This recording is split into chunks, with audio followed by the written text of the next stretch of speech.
Oke, kita lanjut lagi dogmanya. Nah, kita udah sampai mengumpulkan paragraf sudah sebanyak berapa? 23. Oke, nah 23 ini berarti kan kita harus analisis ya, harus kita olah. Nah, waktu kalian mengubah itu bacaan Nisa ini menjadi paragraf, itu kita sedang mengerjakan apa? Hmm? Sampai halaman berapa nih? Eh, Terakhir tentang kematian sebagai pemulihan ya. Benar ya? Ini ya.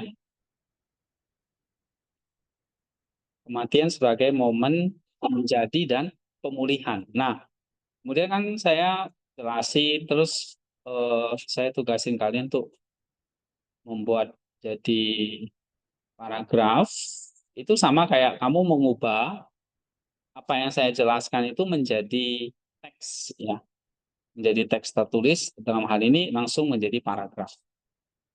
Nah, lalu paragraf itu kamu ubah kamu beri kode atau beri label ya pada paragraf tersebut. Sudah ada 23. Lalu nanti tugas berikutnya kalau sudah selesai, kita harus kelompokkan ini. Ya. Nah, saya sudah kasih clue-nya. Clue-nya adalah 4 bagian itu kan. Penciptaan, kejatuhan, pemulihan, dan penyempurnaan. Oke, atau teosis. Nah, sebenarnya pengelompokan dan tema ini sudah ada nih. Tema-tema besar yang muncul. Tinggal kalian kelompokkan nanti ya. Kode-kode itu atau paragraf itu yang punya kesamaan atau hubungan. Lalu identifikasi tema-tema besar yang muncul dari pengelompokan kode. Nah, ada 4 tema besar, ya kan? 4 tema besar dengan paragraf-paragrafnya. Nah, baru nanti kalian harus bikin verifikasi, membandingkan temuan dengan data asli untuk memastikan akurasi. Membandingkan ini berarti kalian harus cari lagi evidence, nggak hanya dari NISA, tapi juga dari buku-buku lain. Nah, ini yang sulit, ya, evidence. Oke, misalnya dari buku uh, Church Fathers yang lain, yang Maximus dan sebagainya. Oke, ini namanya verifikasi, membandingkan temuan. Ya. Nah, baru kamu menulis laporan, artinya ini menyajikan temuan dalam bentuk, baru nanti bikin jadi paper. Ya, jadi target saya adalah paling tidak semua punya pengelompokan yang sama dan mungkin nanti perbedaannya adalah di ini ya, perbandingannya ya. Perbandingannya itu bisa beda karena data-datanya perbandingannya itu bisa berbeda ya. Nanti baru menulis laporan. Dalam menulis laporan itu ya jadikan itu artikel. Laporannya adalah artikel. Artikel itu ya kayak gini ya. Eh,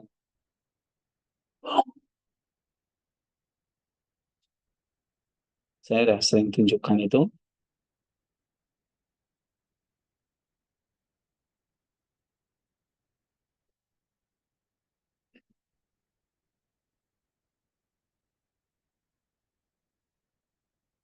Ini ya. Jadi kalau kalian lagi ini sedang ngerjain nih temuan, lalu memberi pembahasan. Nomor 2 itu pembahasan. Ya. Baru nanti selesai kalian bikin kesimpulan, metode, pendahuluan, baru bikin abstrak, baru judul, check and recheck, baru template, ya kan? Jadi prosesnya sih masih panjang. Ini kalian baru di tahap 1, mencari hasil dan pembahasannya. Nah, saya suruh kalian kaitkan dengan masalah culture ya, budaya.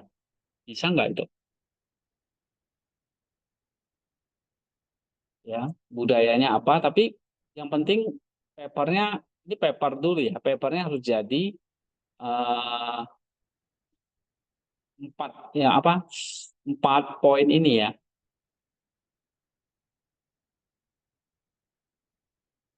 Nih, jadi udah ada 4 tema, lalu tinggal nanti perbandingannya nih, verifikasinya. Kalau verifikasi itu maksudnya udah kalau kalian udah masuk verifikasi, berarti kalau di artikel jurnal itu udah di langkah kedua.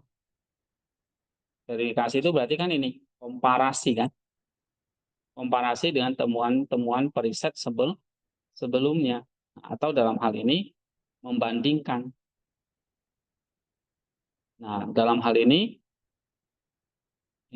cari yang ini, yang evidence satu lagi, gitu ya. Nah, yang sedang kalian bikin paragrafnya kan merah, biru, hitam, hijau kan. Nah, yang birunya ini kan belum ada, biru yang kedua.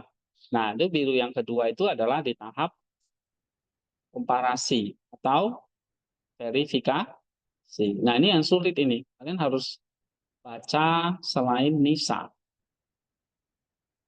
Tapi kalau untuk standar paper, pertama ini standar paper tahap awal adalah paling tidak kalian nomor 1 ini atau nih paling tidak nomor 1 selesai. Atau evidence dari Nisa ini selesai. Karena harus ada analisis, kontribusi. Nah, yang warna biru kedua ini nanti kalau tahap kita menulis apa? Menulis laporan untuk artikel.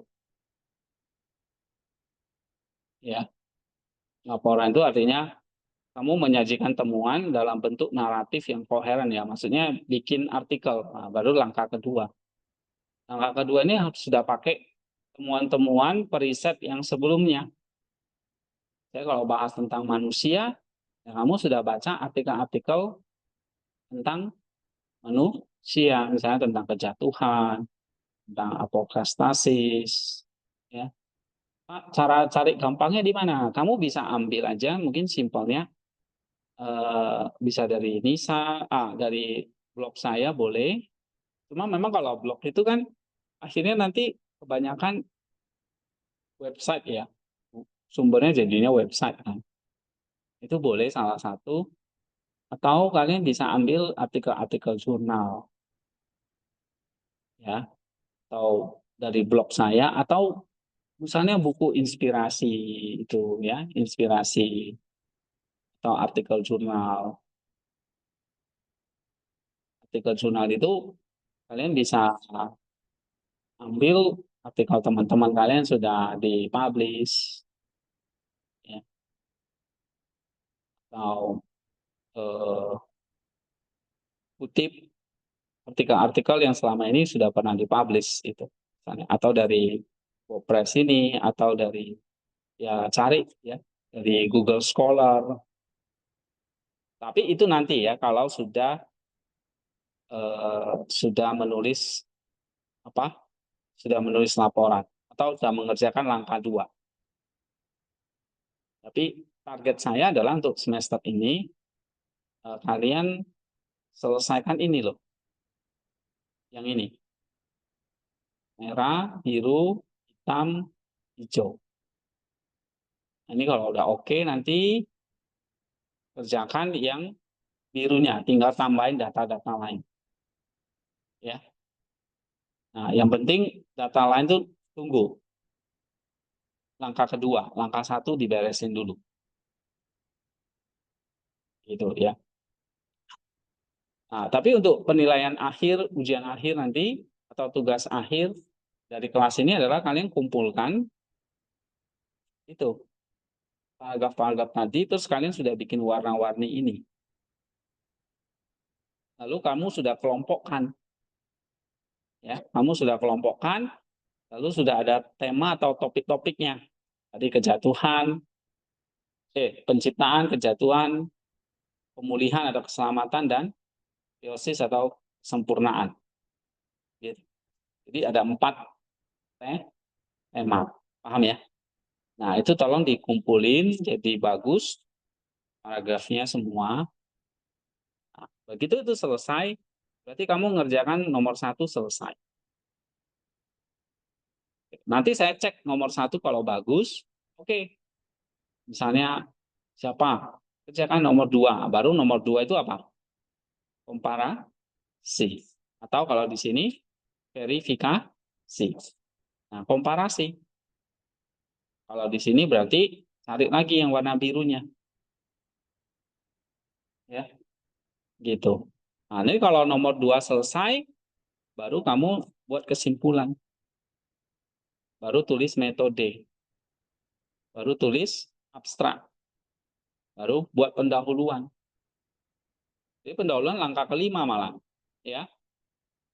Buat pendahuluan dulu, sorry, baru abstrak 6, baru judul langkah ke-7 yang terakhir. Ya, habis itu tinggal cek-cek aja, edit dan sebagainya.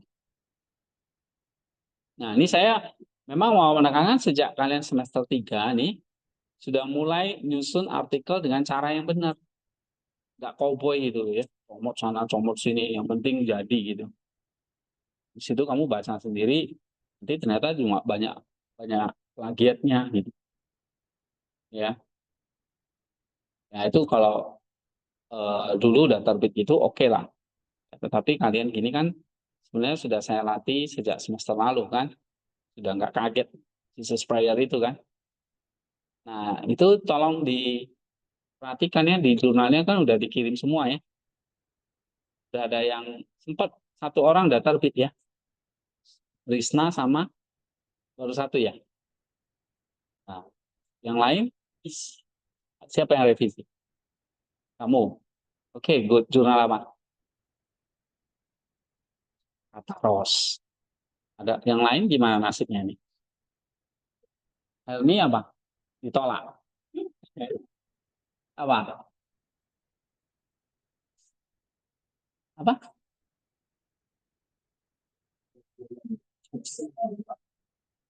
Ya, statusnya apa? Oh, tinggal terbit. Oke. Sama siapa kemarin? Second author.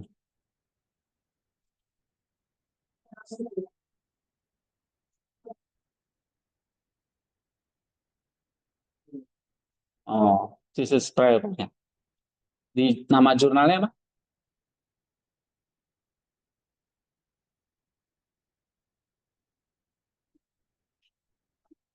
Nah,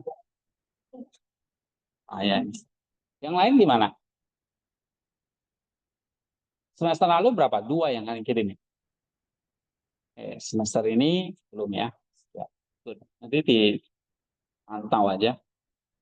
Eh, yang Hartono nggak salah udah belum di Dorea itu kirim. Sudah, Pak. Masih belum ini direspon sama mereka. Oh, udah submit ya. Sudah, sudah. Oke, kamu kasih tahu nanti screenshot ya. Nanti saya kasih tahu editornya. Oke, oke. Hmm.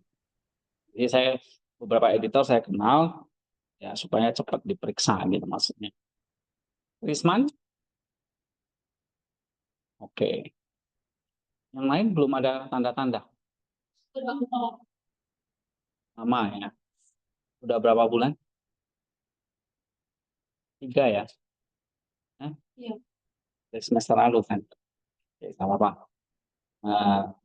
Ya, jadi target saya untuk ujian akhir nanti, ujian akhir kita tanggal berapa ini? Hari Kamis biasanya nanti tanggal 28 ya. Jadi 28 November itu tolong dikumpulkan pengelompokannya semua ya. Pakai apa? Nanti referensinya kalian kan ambil dari buku ini ya. Mana bukunya ini? Ini ya. Nah, jadi nanti judulnya ini. Tahu cara ngutipnya kan? Judul bukunya ini. Jadi ya buat aja di Purwokerto STT Soteria ya. Ini nama judul bukunya. Kehidupan dan Pemikiran Saint Gregorius dari Nisa. Pengarangnya nih. Jadi kalian bukan first source ya, second source di gitu ya. Nah, kalau mau baca first source-nya nanti di misalnya di ini ya di newadvent.org ini banyak sekali first source-nya. Ya. Nah, ini di sini nih. Nah, waktu kalian tulis dalam paragraf itu pakai APA citation aja. Jadi langsung di dalam teksnya. Ya. Kutipannya ini misalnya ini kan ada contohnya ya. Nih, misalnya ini Penok 2013 berarti Handy 2000 ini terbit tahun berapa nih buku? 24 ya. Nah, tapi kasih nomor halamannya ya. Tolong kasih karena kalau suatu saat kalian diminta ubah bukan APA, bukan apa, tapi Turabian. Karena kalau Turabian itu kayak model ini ya. Model Turabian itu harus ada kasih nomor halaman. Rata-rata Turabian sih ya. Tapi makanya kasih nomor halaman. Jadi kayak gini, mana tadi ya contohnya. Nah, ini misalnya ini Penok 2013, koma nomor halamannya yang warna biru ini ya. Ada nomor halamannya.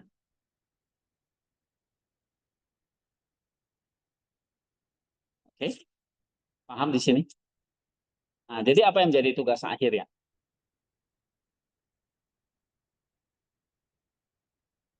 Ini kan kita bahas nih materinya tinggal sedikit ya.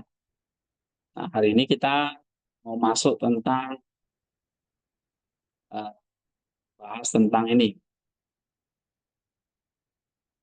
hidup manusia. Kita udah sampai ke akhir zaman ini. Hari ini halaman 65 ya kan? Nih, nah, tinggal beberapa halaman nih selesai. Nanti mungkin beberapa tambahan kita bisa bahas yang lain. Tapi eh, kalau ini pembahasannya selesai, ya, nah kalian tugas akhirnya apa?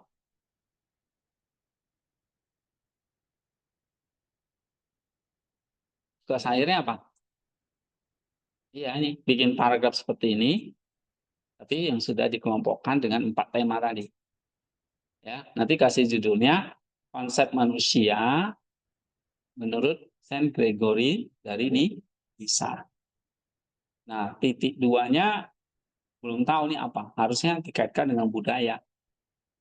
Tapi budaya nanti dulu, ya. Bagi yang sudah ada budaya, berarti harus bahas budayanya, gitu. Ya, tapi untuk ujian akhir itu sampai apokastasis, ya, itu dikumpulin. Ada yang sudah mulai nulis tentang budayanya? Hah? Ada yang sudah mau dikaitkan dengan budaya apa? Belum kan? Belum. Eh, saya tahu pasti kalian juga belum, ya. Nah, banyak yang nggak ngumpulin itu dari tugas minggu keberapa itu. Paragrafnya nggak jalan lagi. Padahal kan tiap minggu kita bahas apa, kamu bikin paragrafnya. Paragrafnya itu yang seperti ini loh, ya.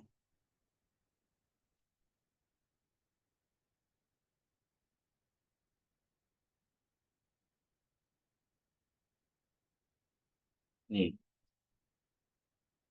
ya kan? Ini nanti saya mau selesaikan menjadi paper ini.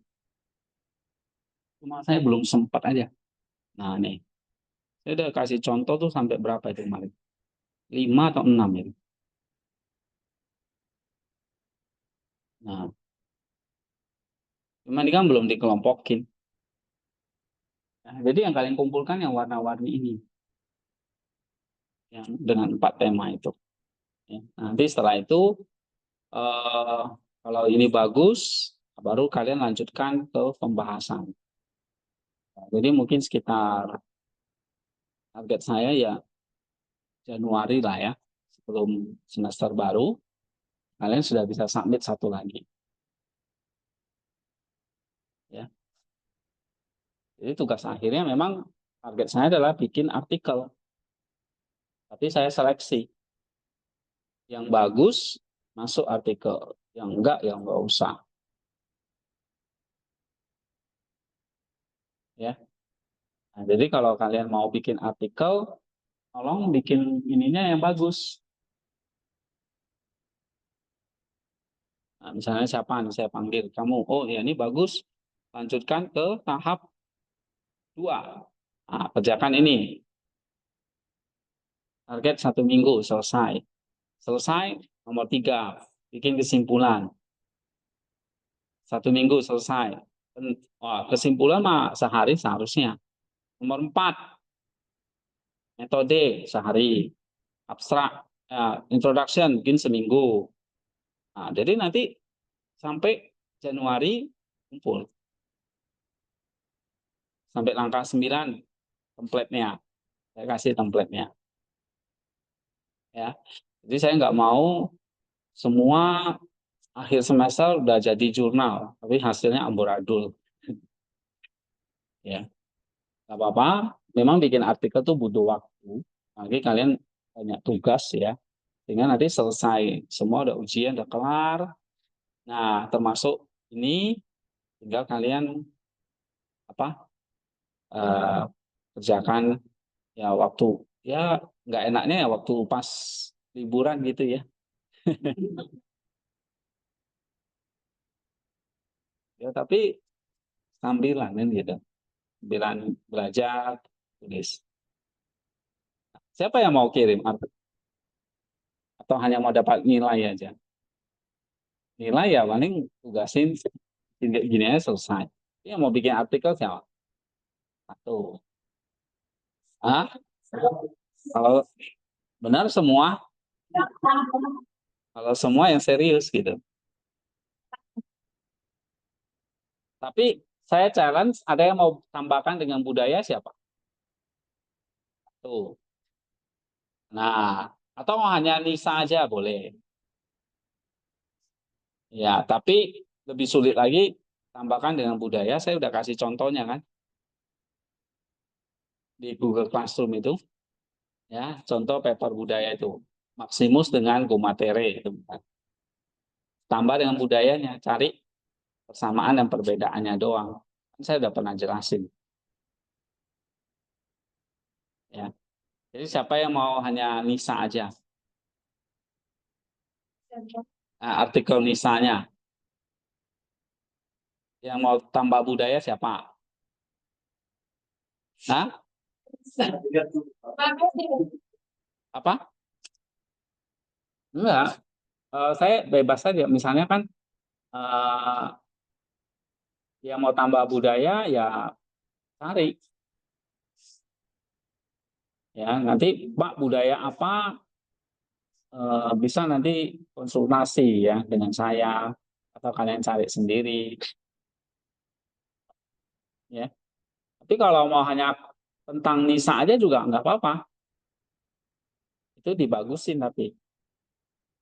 Tapi kalau mau dikaitkan dengan budaya juga oke. Pilihan aja ya. Paham ya? Jadi sekali lagi tanggal 28 itu pas ujian kalian kumpulkan. Setelah itu nanti saya akan cek nilai. Habis itu oke, lanjut artikel. Enggak oke ya nggak usah. dapat nilai aja, nggak usah artikel. Tapi yang lanjut artikel berarti yang nomor satunya udah beres. Tinggal nomor 2. Karena kalau satu nggak beres, nggak bisa kedua. Nomor 1 itu apa? Ini. Dan nomor 2-nya tinggal tambahin ini yang biru. Nah, ini nanti nomor 2 udah beres, baru bikin kesimpulan. Ya. Jadi kalau 1, 2 udah beres, berarti artikel kalian sebetulnya udah 75% selesai. Ya. Oke, nah sekarang kita bahas ini. Pelajaran dogmanya sekarang. Coba baca ini, akhir zaman dan kebangkitan universal.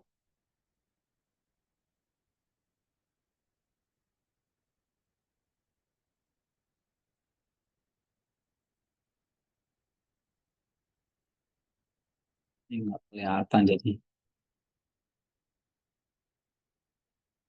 Coba Arvin, Mbak.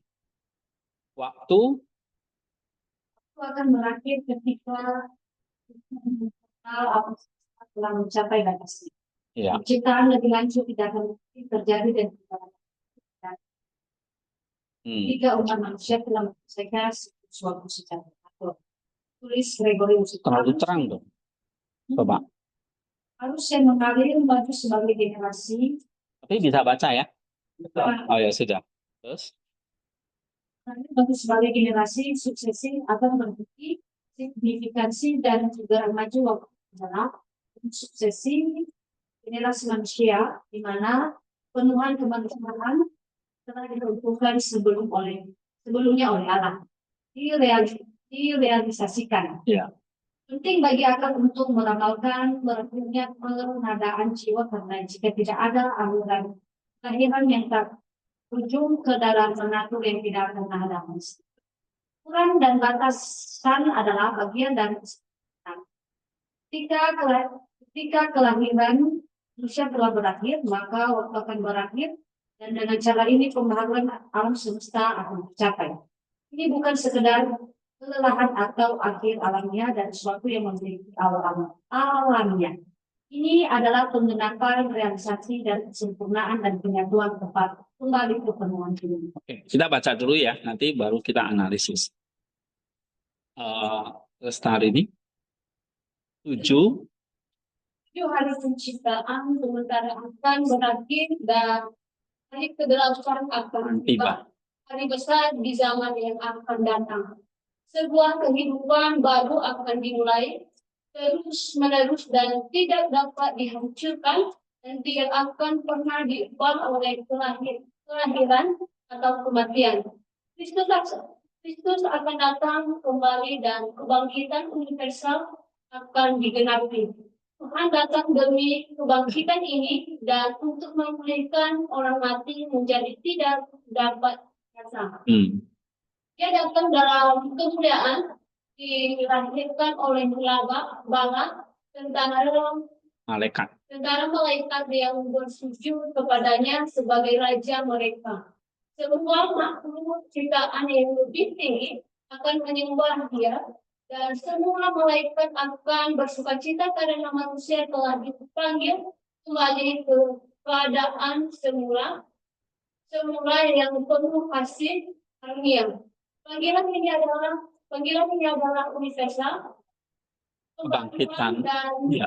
berkumpulnya seluruh ciptaan. Seluruh ciptaan baik yang lebih tinggi maupun yang lebih rendah akan bergabung bersama dalam sukacita mereka. Ya.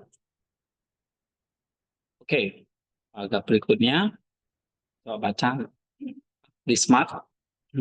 Semua universal ini akan dimulai dengan kebangkitan orang mati. Tubuh kita yang akan bangkit karena jiwa tidak pernah mati meskipun tubuh hancur. Jiwa tidak akan bangkit tetapi akan kembali. Jiwa akan kembali lagi dari keadaan yang tidak terlihat dan terbesar, keadaan yang terlihat dan memiliki fokus. Ini adalah pemilihan seluruh manusia.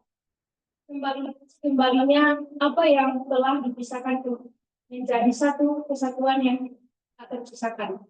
Tubuh semua manusia akan yang terlihat yang dikembalikan keindahan aslinya dan tidak akan ada perbedaan fisik antara yang saleh dan yang Jahat. jahat.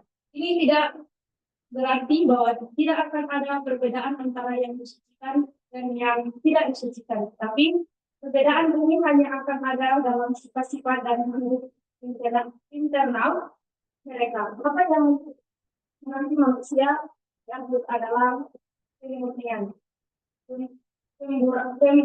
Pembaruan. pembaruan dan pemulihan tubuh dan kebangkitan semua orang. Tetapi bagi beberapa jiwa jalan menuju kemurnian harus berlanjut dan bahkan lebih dari itu. Iya. Nah, apa yang dikatakan Nisa di sini tentang akhir zaman dan kebangkitan universal?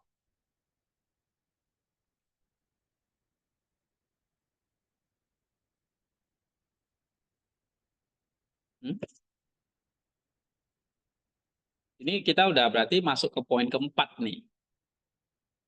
Ini tentang apa? Akhir zaman atau penyempurnaan.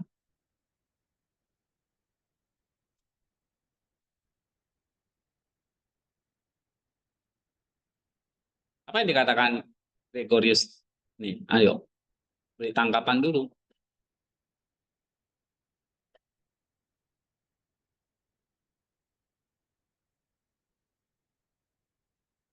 Hmm?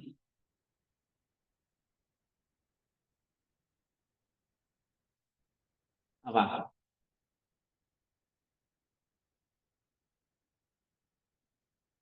Jadi kalau saya suruh ringkas atau suruh analisis nih, poin-poin pentingnya apa di sini? 3 paragraf ini.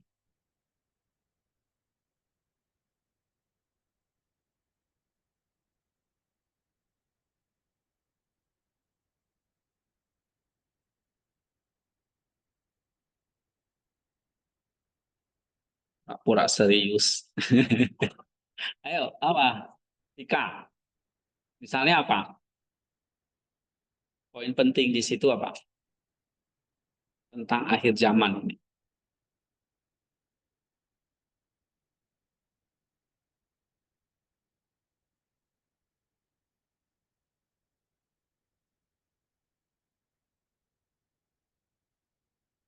Hmm? Nah, di sini Gregorius membedakan apa?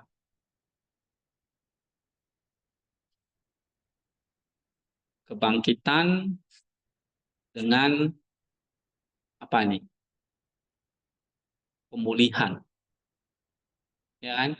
Kebangkitan universal dengan pemulihan universal. Kebangkitan universal nih kedatangan Tuhan Yesus yang kedua. Terus nanti ada apokastastasis, pemulihan universal. Gregorius membedakan itu. Ya. Nah, saya sudah bikin ininya ringkasannya. Coba kita baca ya analisisnya. Ada beberapa poin penting di situ. Hah? Satu, tentang apa? Nih, pencapaian batas alam semesta. Ini saya sudah bikin di WordPress. Kalau kalian ketinggalan, kalian buka. Nah, setiap poin analisis ini bisa jadi berapa paragraf loh. Misalnya ini 1, 2, 3, 4. Ini bisa jadi 4 paragraf. Ini kamu kutip Gregorius. Ya, ini topiknya di sini. Ya. Nah, ini kamu copy, kamu masukin di sini. Ini jadi warna biru. Ya. Nah, coba baca. Dari paragraf pertama ini. Tapping. Pencapaian batas alam semesta. Ini kalimat topiknya nih. Ini topiknya yang merah. Tapi kamu bikin kalimat. Ya. Ini hanya topik aja. Terus? Ya. Pencapaian batas alam semesta. Gregorius menganggap akhir zaman sebagai sampai batas yang tidak ditetapkan. Ini berarti bahwa penciptaan lanjut tidak akan terjadi dan berjalan waktu tidak lagi ditetapkan. Ini bukan sekedar akhir dari waktu yang alami, tapi penggenapan dari rencana Allah. Dalam pandangan Gregorius, seluruh alam semesta berjalan menuju penyatuan dan kesempurnaan. Katakan bahwa waktu itu sendiri adalah element sementara dalam rencana Allah yang besar. Nah, ini kan ringkasan saya dari paragraf pertama ini. Ya kan? Nah, poin topiknya ini. Alam semesta itu ada batasi. Itu nanti dengan berhentinya waktu. Waktu itu sementara di dalam rencana Allah yang besar. Nah, kamu bisa ambil ini jadi satu paragraf.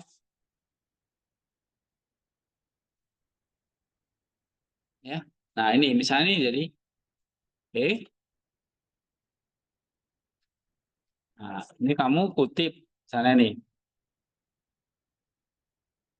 Halaman berapa itu saya kutip? Yang kamu kutip ini. Ini halaman 65, 66.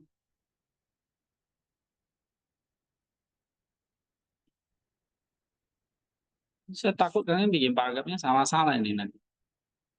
Nah, habis itu kamu kasih apa dong? Analisisnya. Ya. Nah, analisisnya apa? Nah, di sini saya udah kasih contoh. Ini bentuknya refleksi atau implikasi.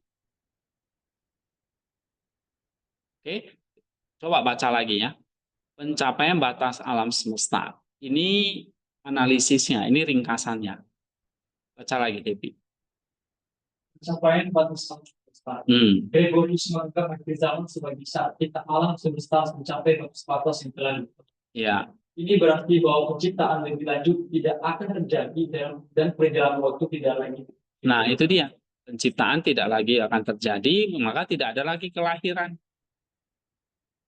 Begitu ada kelahiran itu penciptaan kan. Nah, nanti kalau waktu kelahiran itu akan berhenti. Penciptaan tidak akan berlanjut. Perjalanan waktu akan berhenti. Terus, tapi ini bukan sekedar dari waktu saya, tapi penggenapan dari rencana. Nah, ini memang sudah ditetapkan oleh Allah, penggenapan dari rencana Allah yang sempurna. Jadi kiamat itu adalah bagian dari rencana Allah yang sempurna. Orang awam kan bilangnya kiamat. Nah, ini maksudnya pencapaian batas alam semesta. Terus? Dalam pandangan seluruh alam semesta berjalan menuju penyatuan. Katakan bahwa waktu itu sendiri adalah elemen sementara dalam rencana Allah yang besar. Iya. Nah, ini dia. Ini kan poinnya. Nah, kamu copy di sini, kamu analisis dong. Berikutnya apa? Analisis. Kasih yang warna hitam. Analisisnya saya sudah bikin di sini. Misalnya ini ya. Baca DP.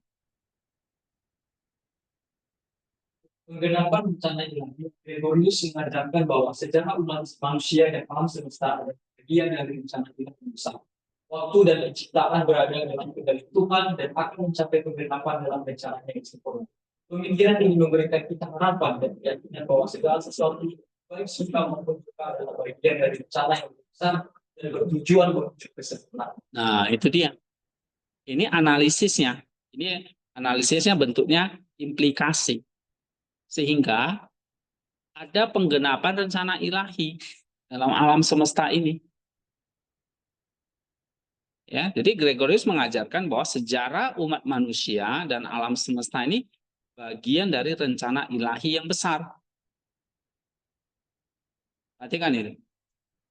Waktu dan penciptaan berada dalam kendalinya Tuhan. Dan nanti akan mencapai penggenapan dalam rencananya yang sempurna. Nah, hal ini memberikan kita harapan dan keyakinan bahwa segala sesuatu baik itu suka maupun duka adalah bagian dari rencana yang lebih besar dan bertujuan menuju kesempurnaan. Nah, ini kamu copy nih. Ini apa namanya? Analisis ya. Kamu kerjakan begitu nggak dari kemarin? Oke. Ini warna apa? Tapi paragrafnya jangan satu topik satu ya. Bisa beberapa loh. Karena warna birunya kan panjang kan. Kamu bisa pecah jadi beberapa paragraf.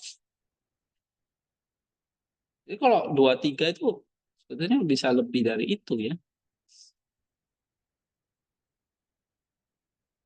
Nah ini. Nah, setelah itu apa? Nih, kamu lihat kontribusinya ini nih. Ya kan? Nah, sekarang yang kedua. Ini analisis yang pertama. Analisis yang kedua nih. Coba baca Sofi. Signifikansi sukses generasi. Generasi itu maksudnya keturunan ya.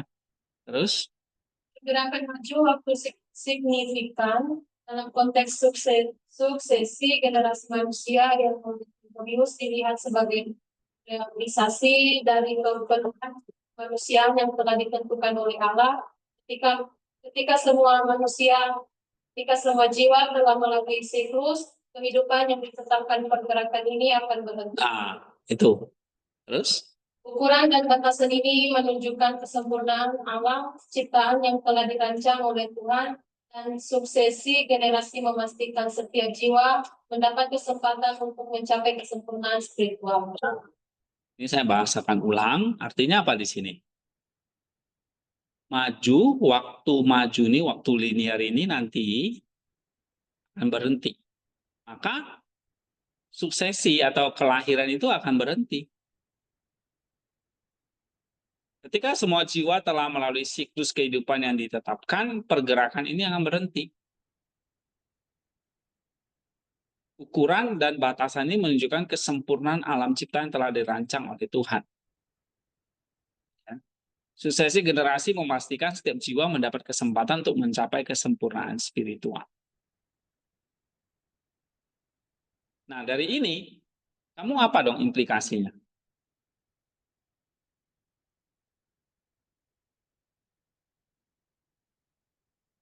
Coba baca, Sofi. Nih. Harapan dalam kebangkitan. Kebangkitan universal memberikan kita harapan akan kehidupan yang kekal dan pemulihan yang sempurna. Kristus akan datang kembali untuk memulihkan orang mati menjadi tidak dapat binasa, menunjukkan bahwa kematian bukanlah akhir, tetapi permulaan dari kehidupan baru yang kekal. Refleksi ini mengingatkan kita untuk selalu hidup dengan harapan dan kedatangan Kristus dan kebangkitan yang dijanjikan. Iya. Jadi kalau misalnya nanti ada ini ya, mana tadi? Ada kesempurnaan spiritual, nah kita capainya di mana?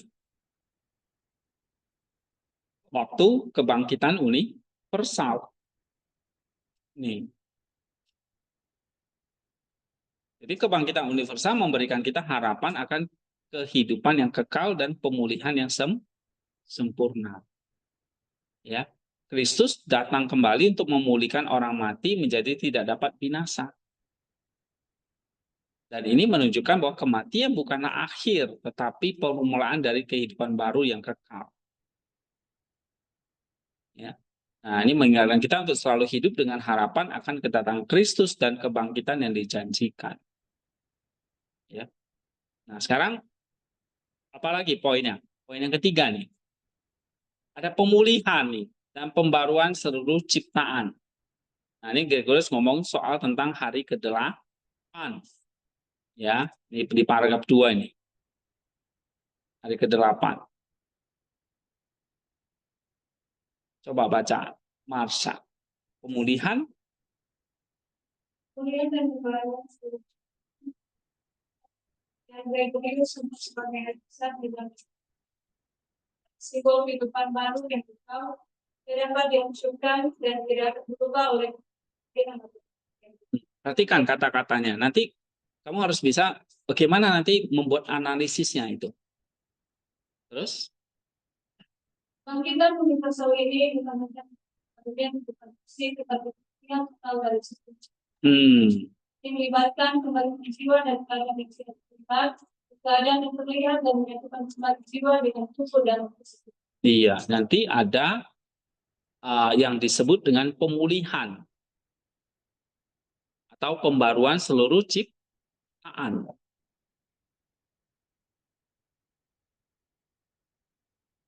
Ya, kapan itu? Nih, pada saat kebangkitan universal. Tapi kebangkitan universal itu bukan hanya soal pemulihan, bukan hanya soal yang mati bangkit lagi, tapi ini pemulihan total. Jadi dari kebangkitan universal itu akan masuk ke namanya pemulihan total. Ya, bangkit, lalu nanti akan dihakimi. Kristus akan jadi hakim yang adil. Ya, orang benar dipulihkan. Nah, orang yang jahat itu nanti akan mengalami yang namanya masuk dalam pemulihan.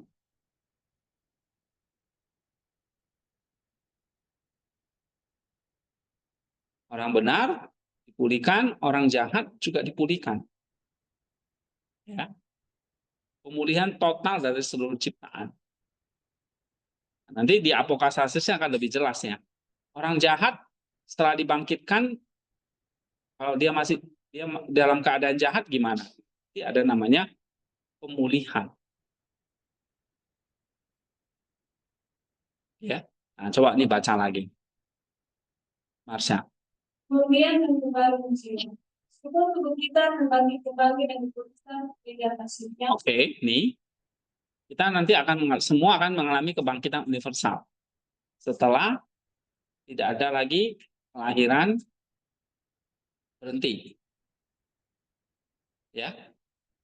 Tidak ada lagi waktu.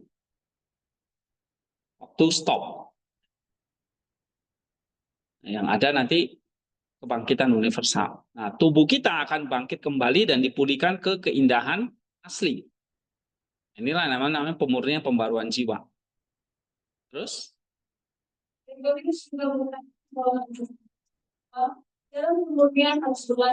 Nah, tapi bagi yang tidak suci, jiwanya masih lanjut lagi.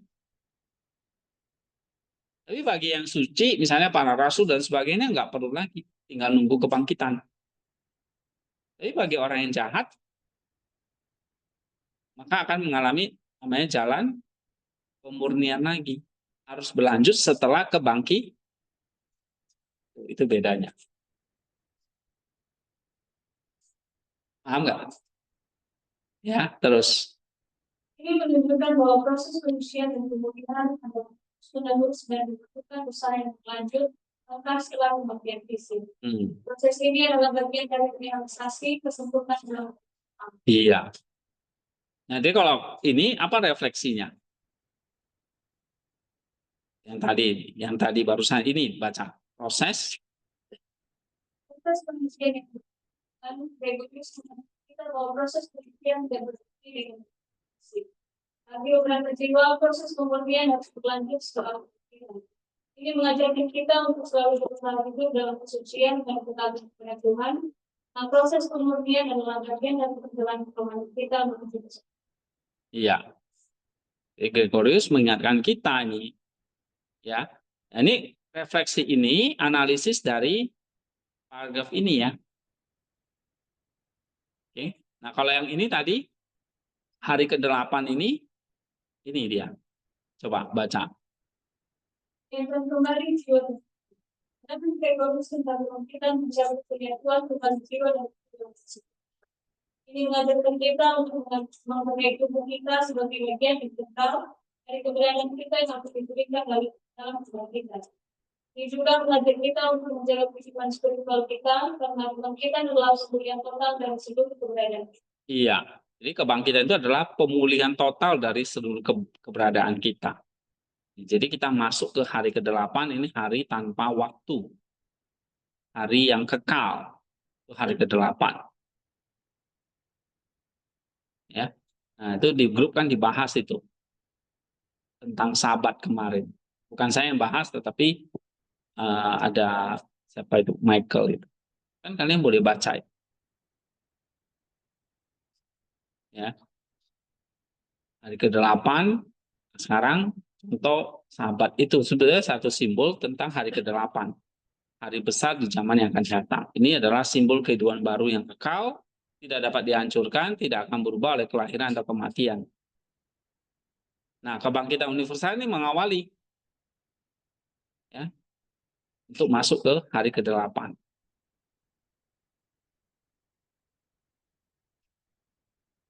Tapi ada beberapa jiwa ini yang nanti akan terus berlanjut setelah kebangkitan. Akan mengalami pemulihan lagi di apokastasis. Ya. Nah, jadi kalau misalnya ini, nah kamu harus bisa memberikan analisisnya seperti ini. Nah, jadi kalau ini misalnya nanti ada proses penyucian, pemulihan terus-menerus di hari ke-8 itu. Iya.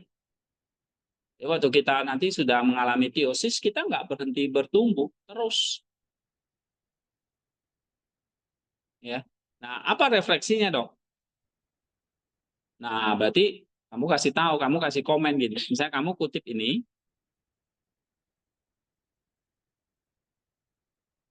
kamu taruh di sini,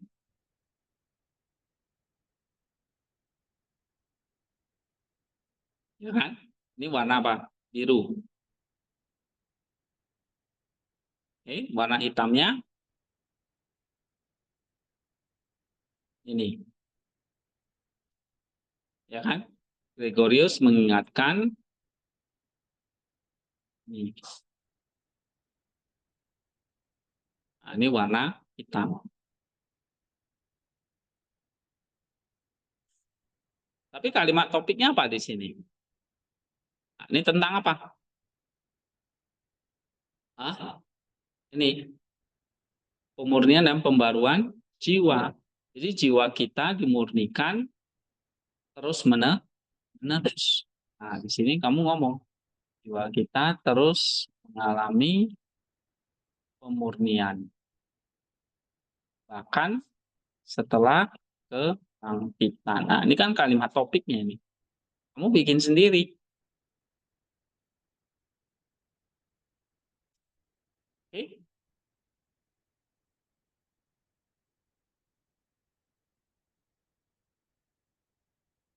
Oke? Jadi proses penyembuhan tidak berhenti setelah kematian fisik, tapi berlanjut setelah kebangkitan. Jadi kita mengalami pemurnian terus gitu. Ya. Nah, kalau orang yang jahat akan mengalami pemurnian, kita yang sempurna akan terus disempurnakan. Gitu. Ya. Nah, ini menurut pandangan Nisa. Lalu apa dong kalimat hijaunya? Nah, ini saya gabungin. Jadi kamu harus pilih gitu. Jadi Gregorius dari Nisa, coba baca Sonia. Melalui analisis yang tadi, kita melihat bahwa pengajian Gregorius sudah berjalan dan kebangkitan universal memberikan wawasan dalam kembali harapan dalam kebangkitan, ya Tuhan kembali jiwa dan tubuh dan pentingnya proses penyucian yang berkelanjutan. Pandangan ini menginspirasi kita untuk hidup dalam harapan, iman dan ketaatan kepada Tuhan sambil menantikan penggenapan akhir dari perjalanan. Karena Gregorius mengajak kita untuk melihat kebangkitan bukan hanya sebagai peristiwa di masa depan, tapi sebagai realitas spiritual yang mempengaruhi cara kita hidup dan beriman. Nah, ini dia. Oke. Jadi Gregorius dari Nisa melihat bahwa akhir zaman dan kebangkitan universitas ini ada rencana ilahi.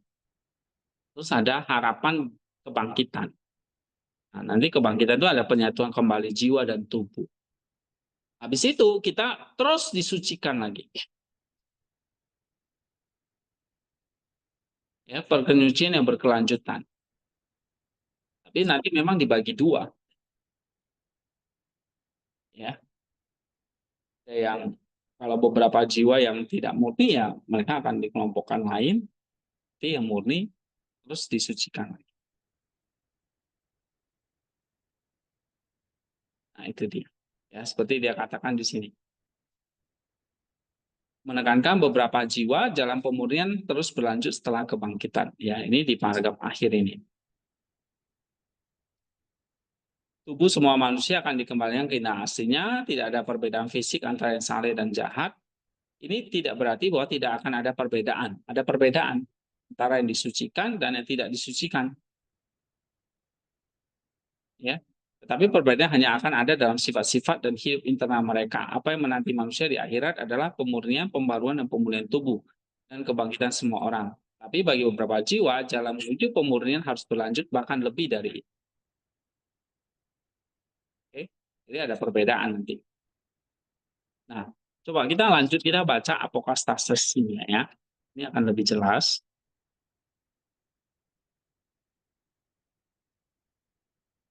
Ini. Coba baca Sony. Dan sistema ditutup dalam doktrin yang nampaknya merupakan hasil dari penerimaan dalam pikir hidup dari organisme dan Origenisme. pengalamannya terhadap pikir hidup. Dalam konsep Gregorius, kebangkitan universal adalah sebuah restorasi pemulihan gambaran Allah ke kondisi aslinya. Melalui hal ini, manusia kembali dituntun ke dalam jauh. Namun bahkan pada restorasi tubuh pun ketidakmurnian masih ada. Hanya kefanaan yang lain dari dosa yang telah diampuni. Ya, semua jiwa telah sepenuhnya disembuhkan dan dimurnikan. Jiwa yang mengandung gambar Allah dalam sistem Gregorius atau Aksis sejati pemurnian universal dipisahkan dari kebangkitan. Nah, ini dia nanti makin jelas. Jadi, kebangkitan universal, semua manusia baik jahat maupun benar dibangkitkan. Tubuh dan jiwa menyatu. Tapi di situ nanti ada perbedaan antara jiwa yang murni dan tidak murni. Yang jiwa murni dipisahkan dengan yang jiwa tidak murni. Yang memisahkan ya Kristus sebagai hakim. Nah, semua nanti akan mengalami yang namanya pemulihan, apokastasis. Yang jiwa yang murni dimurnikan lagi, semakin dimurnikan, jiwa yang tidak murni ya dimurnikan jadi murni. Tidak murni jadi murni, yang murni semakin Nah, itu dia. Itu namanya semua mengalami apokastasis. Tapi beda dengan namanya kebangkitan universal. Kebangkitan universal itu kebangkitan dan penghakiman, itu maksudnya. Ya, terus? Dan hidupnya hingga suatu waktu di masa depan. Ya. Hal ini tidak terduga dan kontradiktif. Karena menurut sistem ini, waktu telah berakhir dan tidak ada lagi suksesi atau perkembangan. Iya.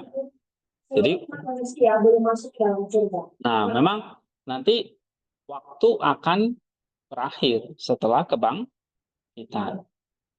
Terus? Orang-orang benar telah dimasukkan ke dalam surga, tetapi jiwa-jiwa yang tidak murni belum dapat masuk ke dalam surga dan tidak dapat dicapai melalui surga. Nah, itu perbedaan. Ya, setelah kebangkitan, orang benar masuk ke dalam kerajaan surga. Sedangkan yang tidak murni belum dapat masuk. Terus? Jika pemulihan universal diharapkan akhir zaman, pemulihan ini tidak dapat secara logis dipisahkan ke dalam bagian-bagian atau tahapan-tahapan. Karena pembagian ini akan meniadakan keutuhan dan kelengkapan yang kita harapkan dalam modus keberadaan yang ada di luar waktu. Oke. Terus? Dalam sistem Origen, ini tidak melibatkan kontradiksi karena baginya kebangkitan dalam mati bukanlah restorasi akhir atau keadaan akhir alam semesta. Itu hanya sebuah titik transisi dalam aliran zaman yang terus berlalu.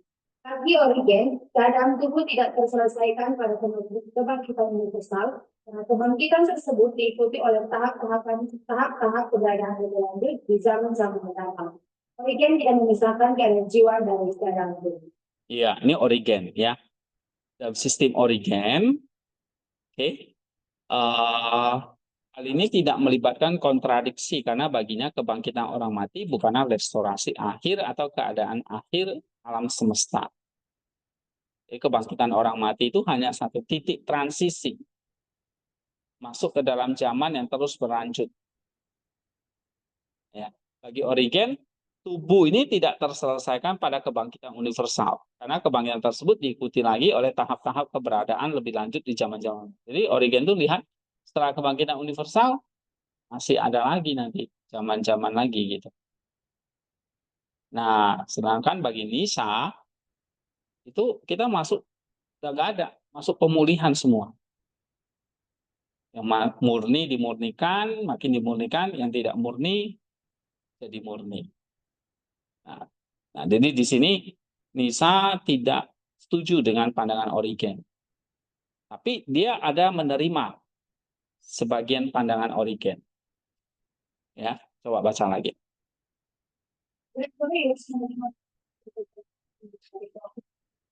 Meskipun signifikansi dan eskatologi mereka berbeda. Menurut sistem Gregorius, waktu telah berakhir dan hal-hal terakhir telah dicapai. Tetapi tiba-tiba ternyata tidak semua hal telah diselesaikan. Nah, kalau sistem Gregorius, waktu telah berakhir.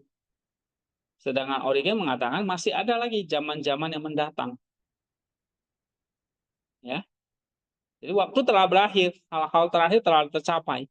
Tetapi tiba-tiba ada tidak semua hal telah diselesaikan. Yaitu tadi, masih ada jiwa yang tidak murni itu. Nah, itu yang harus dimurnikan lagi. Karena bagi Gregorius Nyssa, kejahatan itu, ketidakmurnian itu nggak bisa bersama dengan Allah. Tetapi nanti yang pada akhirnya kan hanya ada Allah. Di dalam Allah tidak mungkin ada kejahatan. Maka jiwa-jiwa yang masih jahat itu harus dimurnikan dulu.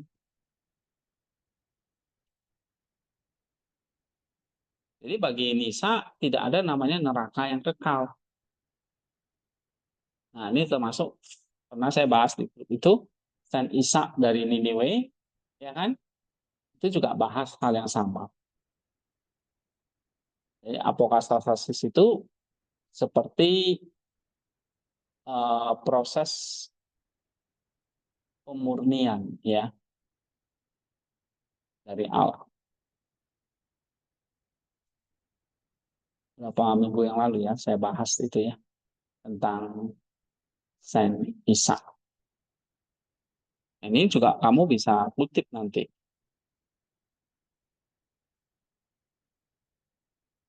Misalnya ini ya.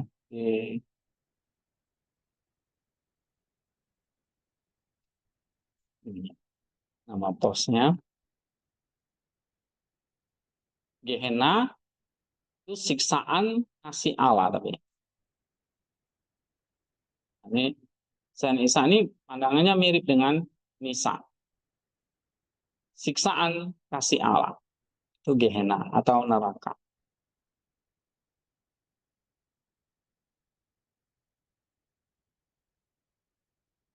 Ya.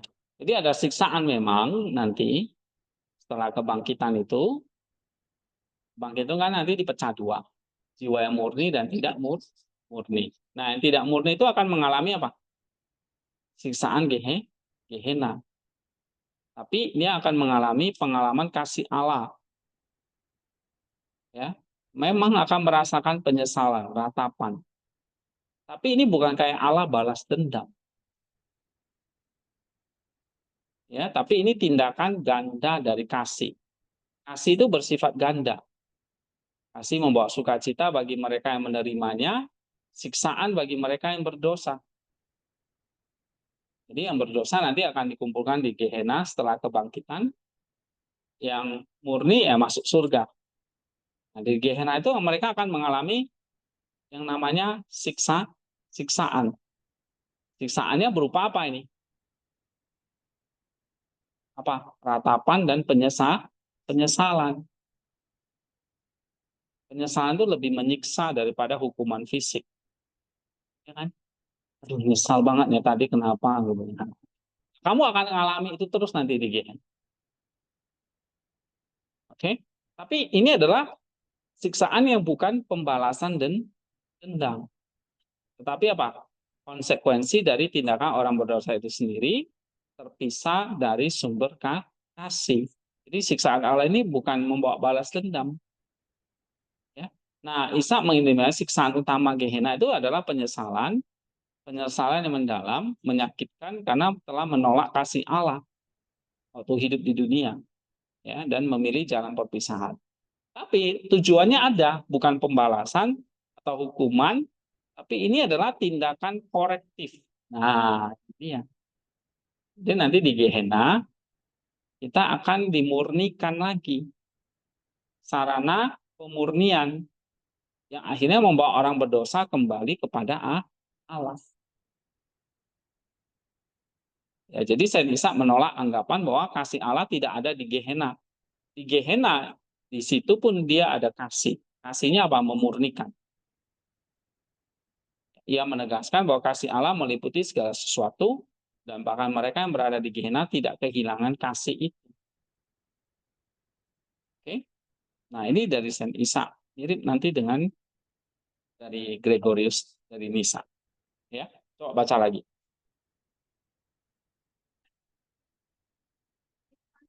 Manusia seharusnya secara bersama. Tapi tidak dari dia. Tidak demikian. Harusnya semua bersamaan nih. Tapi karena ada yang murni dan tidak murni. Nah, yang tidak murni nggak bisa bercampur dengan Allah yang murni. Paham ya? Jadi ada surga, ada Gehenna nanti.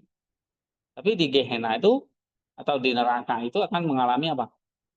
Penyiksaan, tapi bukan balas dendam. Merasakan penyesalan kan kasih Allah. Apakah itu selamanya? Tidak. Tapi akan ada pemulihan. Itulah namanya apokatastasis itu. Apokatastasis itu artinya pemulihan setelah kebangkitan. Ya, terus baca lagi. Dalam konsep Gregorius, tubuh semua manusia dibersihkan dan menjadi bercahaya secara besar.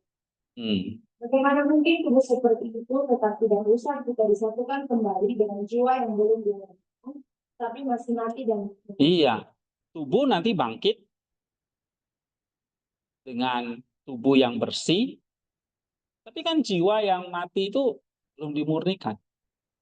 Nah, jadi nggak bisa bersatu. Itulah perlu pemulihan. Terus? kekuatan kehidupan Tuhan tidak dapat aktif dalam jiwa seperti itu. Tetapi itu tanpa jiwa akan tetap. Nah, terus? Sistem Origen di sisi lain mempertahankan dengan yang sesuai dengan konsep tentang penghapusan hati jasmani secara Ya. Kalau Origen gimana? Mempertahankan perbedaan antara tubuh orang benar dan tubuh orang berdosa yang sesuai dengan konsep tentang penaklukan natu jasmani secara bertahap. Jadi nanti ada zaman-zamannya lagi gitu. Ya. Terus baca lagi. kemungkinan jika kemungkinan satu benar-benar merupakan dalam kata-kata Gregorius kebangkitan Katolik, maka waktu dan perkembangan telah benar-benar berakhir. Setiap jiwa yang mungkin tetap tidak dimurnikan akan ditutup ke dalam siksaan selama-lamanya. Keabadian sejati yang lebih tinggi dari keterbatasan waktu manusia. Nah, ada pandangan satu gini.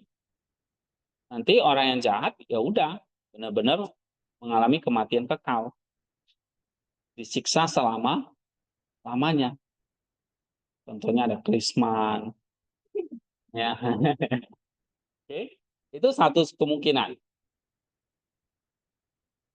Mengalami apa namanya? Siksaan selama-lamanya. Keabadian sejati yang lebih tinggi dari keterbatasan waktu manusia. Oke, terus? Gagasan ini kemudian dikembangkan oleh Simus Akpatu. Ini satu kemungkinan ya. Jadi ada kebangkitan Katolik, waktu dan perkembangan telah benar-benar berakhir, setiap jiwa yang mungkin tetap tidak dimurnikan akan dikutuk ke dalam siksaan selama-lamanya. Itu satu kemungkinan. Tapi ada kemungkinan lainnya apa? Kemungkinan lainnya yang dikemukakan waktu bangkitan ini fitur-fitur dari sistem Origen yang diadaptasi oleh Gregorius secara logis tidak sesuai dengan tradisi sendiri. Lebih jauh lagi, konsep Origen bertentangan dan tidak dapat dipertahankan. Upaya Gregorius untuk mencapai sintesis antara sistem Origen dan eskatologi metodius dari Olympus Dari yang darinya yang waktu kebangkitan tidak berhasil. Iya, jadi memang dia mau mencoba memakai fitur sistem origen, mempertahankan tidak ada siksaan kekal selama-lamanya. Nah ini ya yang dia mau Gregorius usahakan antara sistem origen dan eskatologis dari Methodius Limpus. Terus? Pada saat kebangkitan, tubuh tumbuh dari cara sekolah-olah itu. Ya. Terus? Akan pohon dan kembang jiwa manusia. Semua relasi ini telah menjadi bagian dari tradisi Kristen. Dalam kata-kata Rasul Paulus, tulis Gregorius, misteri kebangkitan dapat dipahami sebagai jenis perkembangan yang sama dengan perkembangan yang luar biasa yang kita amati pada dunia. Iya, seperti kebangkitan itu seperti apa? Benih yang berkecambah atau yang mekar atau perkembangan embrio manusia. Ya. Terus? Biji dan buah tergantung dengan satu tambah waktu. Ia menggunakan dua tahap dari Kembangan mereka berasal dari keadaan yang tidak pasti karena pada awalnya benih itu tanpa bentuk, tetapi begitu dia dibentuk oleh kesenian Allah yang tak terwujudkan, yang mengambil bentuk dan berkembang dan menjadi padat. Oke, perhatikan ya. Ini apa yang dikatakan Gregorius ini agak susah nih, tentang apostasis. Terus, ini ada dua kemungkinan. Siksaan selama-lamanya, atau kemungkinan kedua adalah ada pemulihan akhir. Nah, nanti kamu lihat bagaimana pandang Gregorius. Ya. Oke. Coba bangun.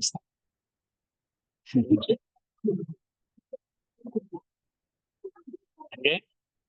Lagi masuk pemurnian ya. Ngantuk ya. Coba baca lagi. Sampai mana tadi? Nah, Kembangan,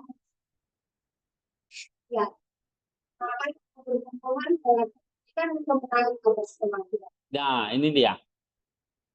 Kalau kebangkitan itu seperti perkecambahan, ya, yang dicapai melalui pembubaran dan kematian, maka semua pertumbuhan adalah kebangkitan dan kemenangan atas kematian.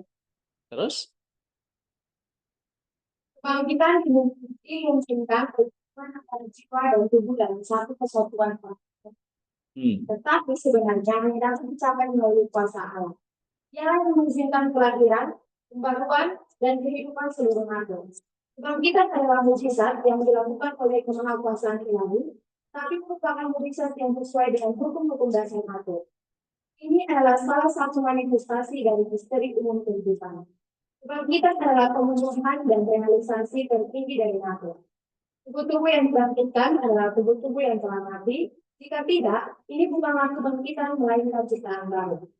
Tubuh-tubuh yang dibangkitkan tersusun dari komponen-komponen sebelumnya yang telah dikumpulkan dari mana-mana dengan kekuatan jiwa yang memiliki kehidupan.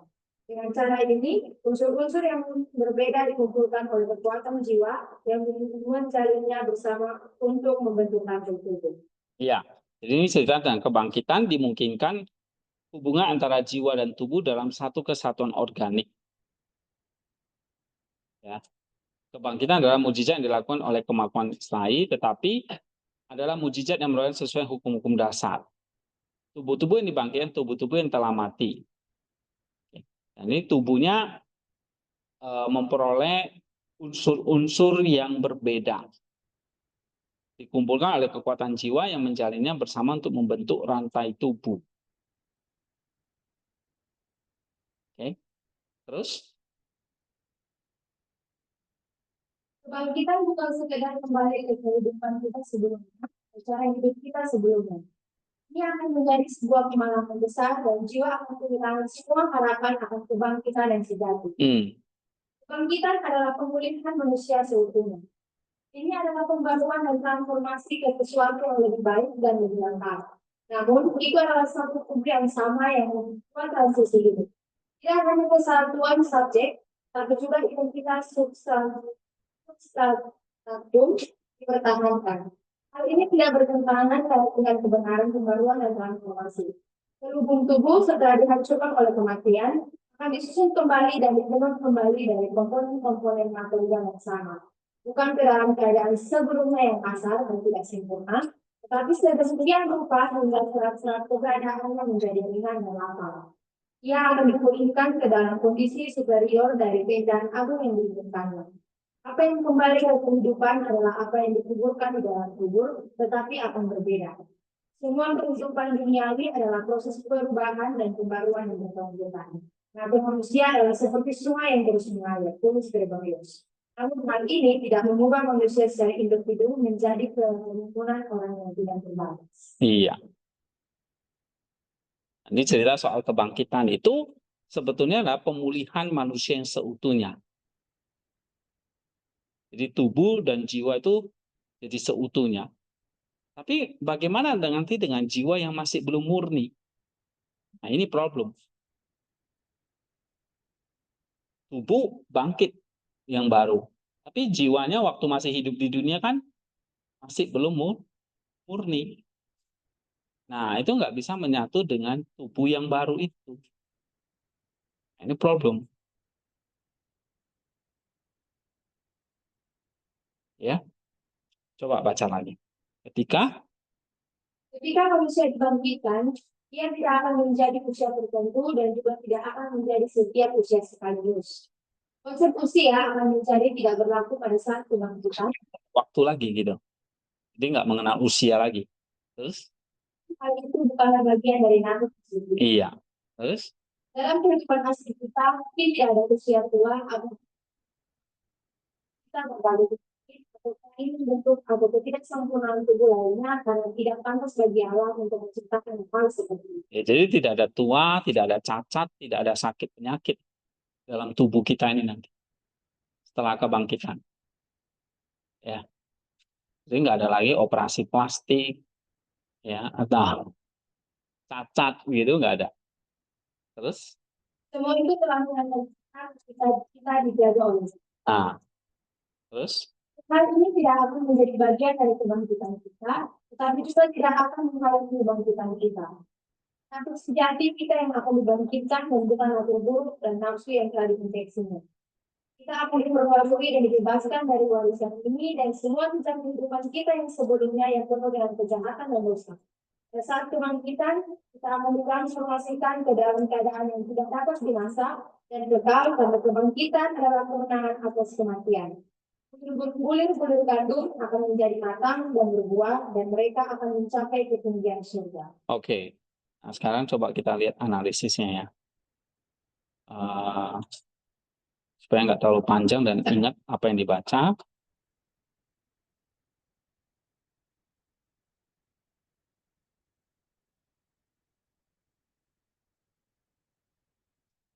Tadi sampai mana?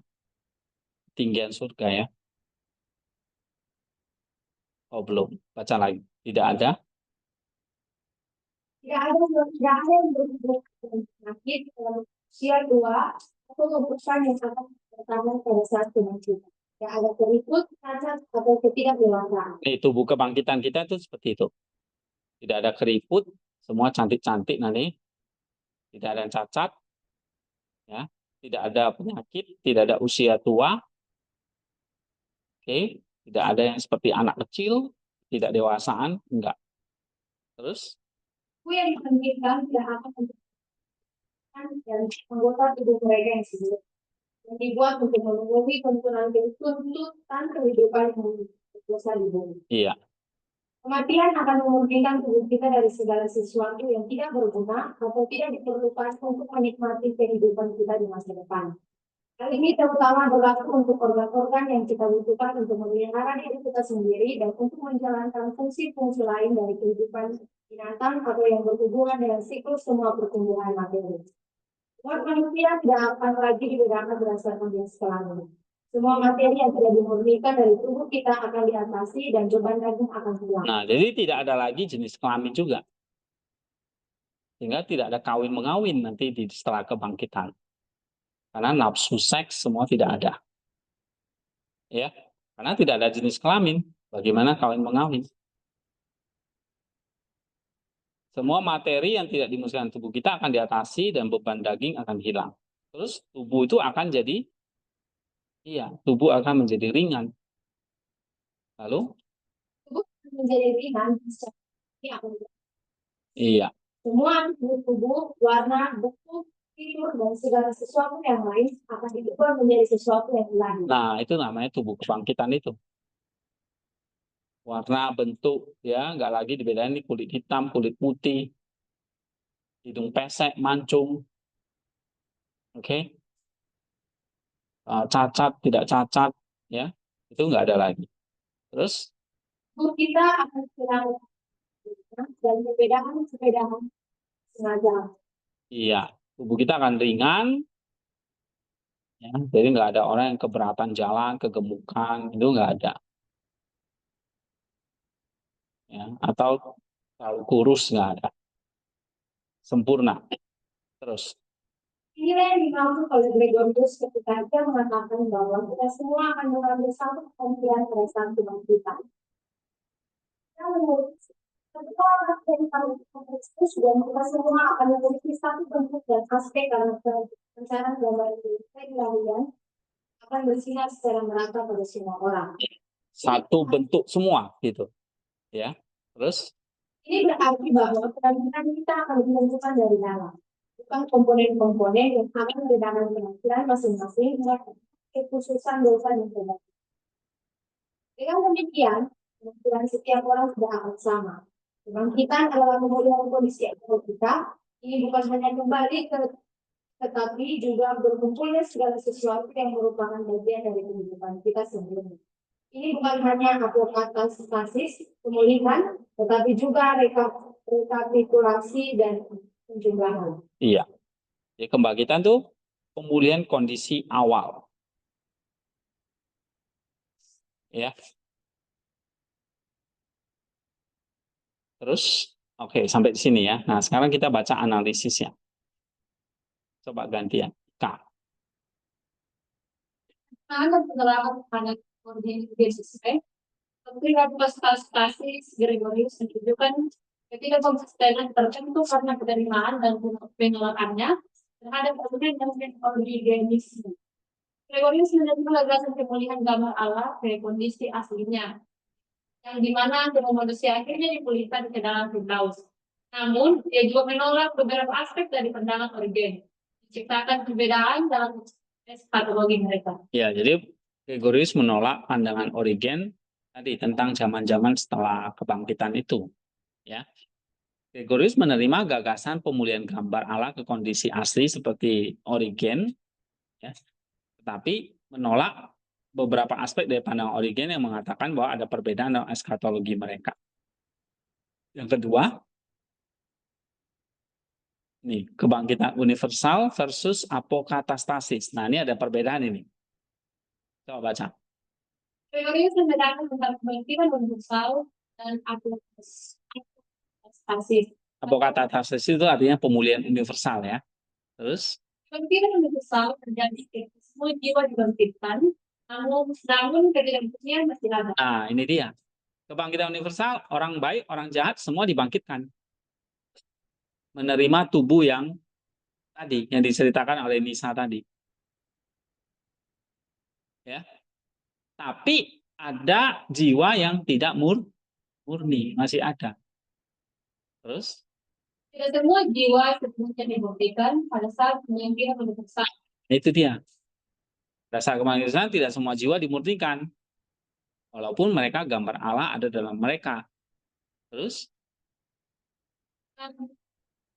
meskipun gambar Allah ada dalam diri mereka. Pemulihan universal terjadi pada waktu di masa depan setelah kebangkitan universal. Tampaknya kontradiktif dalam sistem di mana waktu telah berakhir. ya ini memang apokatastasis ini kok orang akan mengatakan tanya waktu sudah berakhir, tetapi kenapa kok masih ada pemulihan lagi setelah kebangkitan atau setelah kebangkitan universal ini? Nah, ini memang ada tampak kontradiktif ini ya. dalam sistem di mana waktu telah berakhir. Oke, coba baca lagi. Kemudian pada kebangkitan universal. Menurut Gregorius, kebangkitan universal membawa tubuh semua manusia di kondisi bercahaya, tapi jiwa yang belum dimurnikan tetap dapat masuk surga atau dibuka di mulut. Nah, makanya nanti mereka yang sudah dibangkitkan universal, ya, tetapi kalau belum dimurnikan bagaimana nih? Jiwanya belum dimurnikan, apa yang terjadi? Tidak dapat masuk surga. Ada penghakiman nanti. Ini bangsa domba atau kambing kan gitu dalam perumpamaan ya. Siapa yang domba, siapa yang kambing? Nah, sebelah sini domba, sana kambing, sini kambing, domba. Oke. Nah, yang jelas setelah kebangkitan universal membawa tubuh semua manusia ke dalam kondisi bercahaya, di situ kelihatan yang mana lalang dan gandum. Ya. Jiwa yang belum dimurnikan tidak dapat masuk surga. Terus ini menciptakan ketegangan dalam konsep kesatuan dan keutuhan kebangkitan universal yang seharusnya terjadi di luar waktu. iya. Terus Perbandingan dengan Origen. Dalam sistem Origen, kebangkitan orang mati bukanlah pemulihan akhir, melainkan titik transisi dalam perkembangan zaman yang terus berlanjut. nah, ini yang nggak disetujui oleh si Nisa ya. Masih ada perkembangan zaman yang terus berlanjut. Terus Origen tidak memisahkan keadaan jiwa dari keadaan tubuh. nah, harus dipisah. Nisa harus memisahkan tubuh bagus, jiwanya tidak murni. Tapi kalau Origen tidak. Ya. Terus Sementara Gregorius menciptakan perbedaan ini. Tubuhnya bangkit bagus, tapi jiwa ada yang murni, ada yang tidak murni. Origen enggak. Terus Origen melihat kebangkitan sebagai bagian dari proses berkelanjutan. kebangkitan itu proses berkelanjutan lagi.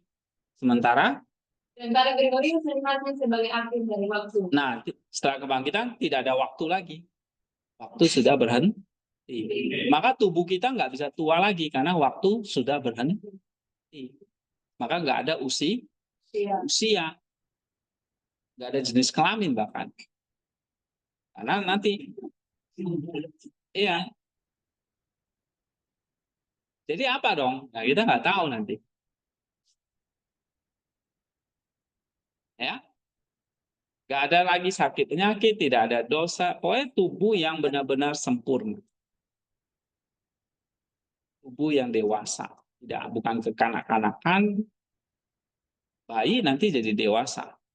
Meninggal dalam bayi. Ya. Kira-kira kalau ditanya usia berapa, ya nggak ada usia. Karena di luar waktu. Ya, kebangkitan itu menandakan akhir dari waktu.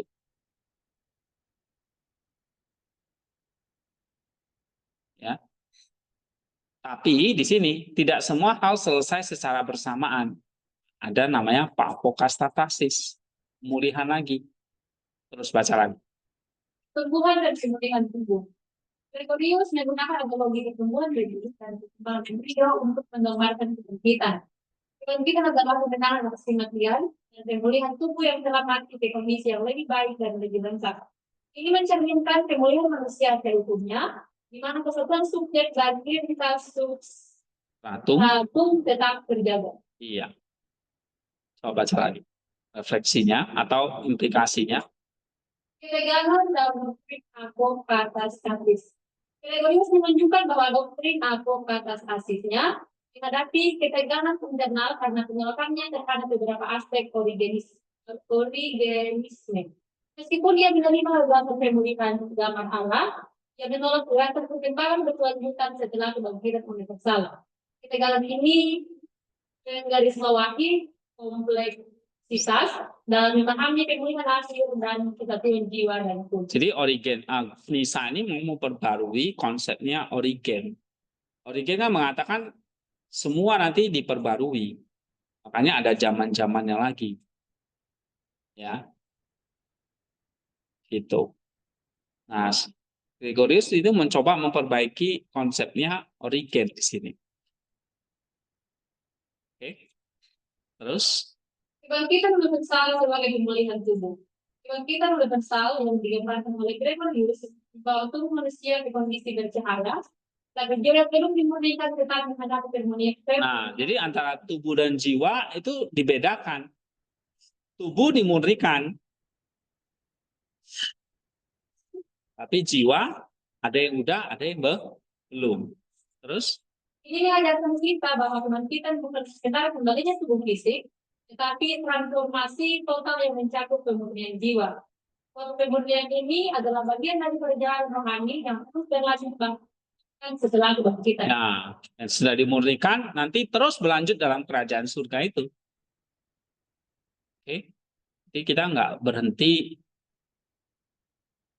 bertumbuh atau tidak berhenti sempurna itu proses terus sampai selama-lamanya.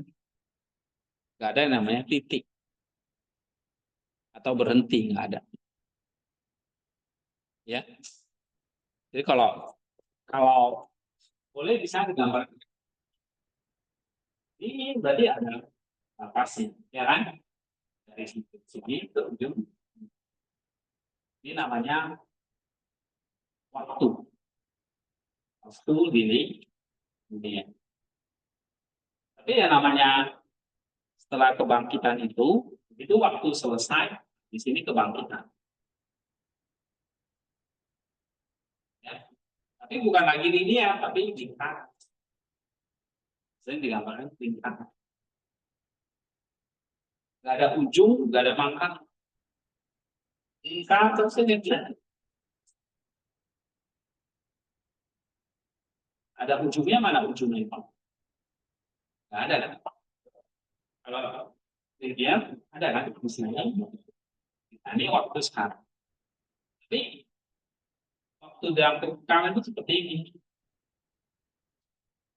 Ya, nah ini ilustrasi sederhana. Ya,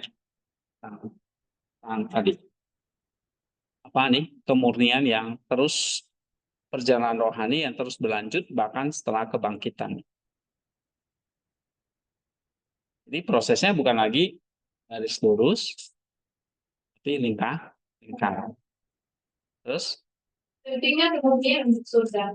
Gregorius menekankan bahwa kemudian mutlak diperlukan untuk masuk ke surga. Ini mengingatkan kita bahwa kesucian adalah penting utama bagi setiap orang percaya. Pemulihan universal mencakup supaya terus menerus untuk mencapai kesucian yang sempurna, sehingga kita dapat masuk ke dalam kehadiran Allah tanpa celah. oke, terus Sintetis yang tidak sempurna. Usaha Gregorius untuk mensintesiskan pandangan Origen dengan eskatologi Methodius dari Olympus menunjukkan bahwa pencarian untuk memahami misteri kebangkitan dan pemulihan adalah kompleks. iya, Gregorius dalam hal ini belum sempurna sih dia. Terus Sintesis ini memberikan wawasan tentang berbagai pendalaman teologis yang berusaha menjelaskan arti sama dan kebangkitan universal. Kesempurnaan dalam sintesis ini menunjukkan bahwa doktrin eskatologi tetap menjadi area yang terbuka untuk refleksi dan interpretasi lebih lanjut. ya, jadi apokasasi ini tetap jadi wacana yang terus terbuka dibahas. Bukan satu dogma yang udah fix gitu. Ya. Tadi masih ada dua kemungkinan. Ada penyiksaan yang selama-lamanya, tapi bentuknya korektif. Jadi orang akan terus mengalami penyesalan. Atau yang kedua, ada pemulihan. Sehingga iblis pun nanti juga dipulihkan. Gitu. Ya. Nah, iblis. Jadi apokatasis ada dua macam. Pemulihan. Waktu masuk di sini, ini surga. Ya, surga ini udah beres. Tapi ada lagi yang namanya ini. Ini namanya bekenan. Itu surga, itu beken. Neraka. Kan ngeri ya istilahnya. Nah, ini akan mengalami yang namanya penyesalan. Tapi menyesal dalam kasih Allah. Ya, menyesal dalam kasih Allah. Ini sukacita dalam kasih Allah. Jadi dua-dua mengalami kasih Allah, itu namanya apokasarsis. Tapi ini penyesalan tanpa habisnya. Nah, menurut Origen ada habisnya.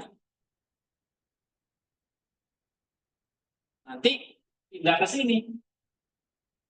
Cuma pertanyaannya adalah kalau ada habisnya, berarti ada waktunya dong.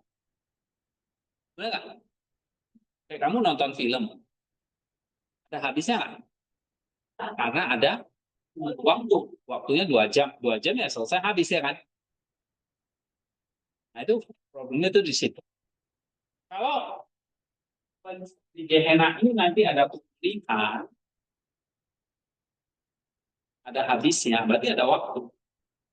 Tapi satu sisi adalah begini, kalau ini nggak dipulihkan, ini kan Gehenna ini orang jahat semua di sini ya. Semoga nggak ada yang di sini ya. Oke? Nah, pelan.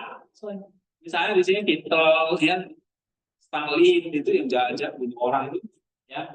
Nah, anggaplah di sini. Tapi kalau klarifikasi tidak ada kejahatan eksis, masa ini eksis terus? Tidak murni ini kok bisa eksis terus? Itu jadi satu problem juga. Nah, ini pemikiran Nisa. Gitu. Tidak murni itu harusnya nggak ada. Nah, ini tension, ketegangan. Ini yang dimaksud di sini. Mana tadi?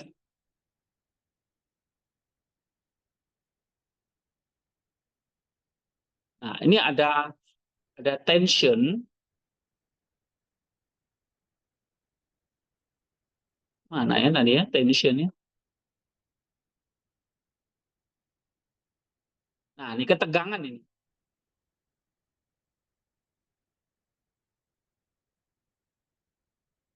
Ya, kompleksnya berapa pemilihan akhir dan kesatuan jiwa dan tubuh. Oke, terakhir kontribusinya. Melalui analisis dan refleksi ini, kita melihat bahwa doktrin apokatastatik Saint Gregorius dari Pisa mengajarkan tentang ketegangan Tension ya, ketegangan. Terus? pentingnya kemurnian dan harapan dalam kebangkitan. Meskipun menghadapi ketidakkonsistenan, pedang Gregorius memberikan kita orang mendalam tentang pekerjaan rohani yang mencakup kemurnian, pemulihan dan penyatuan jiwa dan tubuh. Ini menginspirasi kita untuk menyerah diri dalam kesucian dan ketaatan, sambil menantikan penggenapan akhir dari rencana Allah yang sempurna. Iya, kalau kita sekarang ya kita menantikan itu ya. Kami hidup kemudian ketaatan. Itu kontribusinya. Cuma ada tension di sini ya. Para pemulihan universal ya. Ini tension ini. Apakah ada siksaan? Kalau nggak ada, berarti nanti ada suatu saat ini berhenti, kadang itu kan di luar waktu. Kalau di luar waktu tidak pernah berhenti. Kok kamu bisa berhenti? Karena kamu di dalam waktu.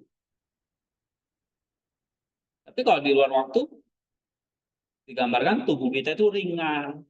Tubuh kita itu selalu terangkat ke atas. Tubuh kita nggak pernah berhenti, karena ada di luar waktu. Karena kita bukan lagi ikut ini, garis ini lingkaran. Nah, nanti kalian baca lagi. Ini mungkin nanti dia jawab ya di bagian 2. Nah, waktu kita habis, nanti kita sambung minggu depan. Ya. Mau lanjut? Hah? Apa? Oke, kita lanjut minggu depan.